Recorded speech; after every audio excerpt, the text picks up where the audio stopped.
Aujourd'hui, en fait, les exercices de crise et la crise cyber, elle concerne tout le monde. Donc c'est vraiment un phénomène croissant.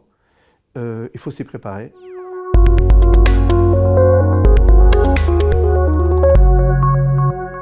L'exercice de crise, en quoi il consiste? On convoque les directions, la com, l'informatique dans la salle de crise et on déroule ce scénario et on anime ça. Donc il y a un animateur NetSystem qui est présent sur le site.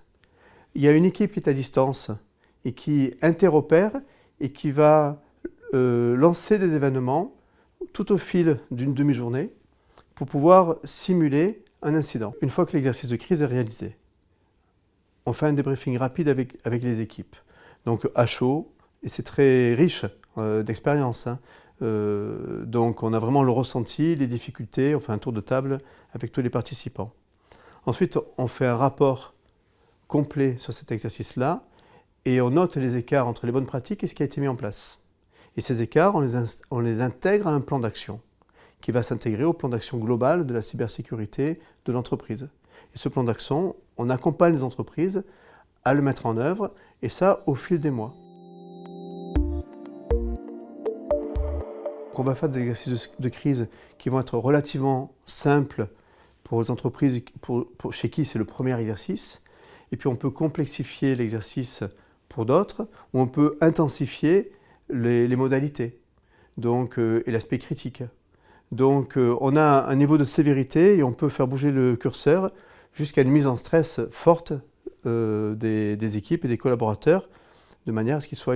Parce que ce stress, ils vont avoir à le vivre dans la réalité. Donc il faut s'y préparer.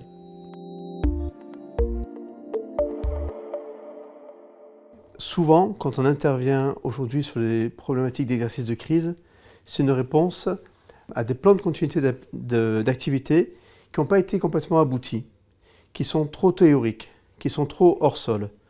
En fait, où on a des organisations qui ont commencé à formaliser des choses, mais qui se disent « ma documentation, mes procédures ne sont pas opérationnelles. Si demain ça m'arrive, toutes mes équipes vont être en difficulté. » L'objectif de l'exercice de crise, c'est une prise de conscience. C'est une prise de conscience et un entraînement. Parce que en cas de crise réelle, il y a toujours une phase de sidération. Cette phase, il faut l'éviter. Il faut que chacun sache ce qu'il a à faire le plus rapidement possible. La réglementation oriente les entreprises à mettre en place du plan de continuité d'activité et des exercices de crise, au même titre que d'autres pans, d'autres axes de la gestion de la cybersécurité.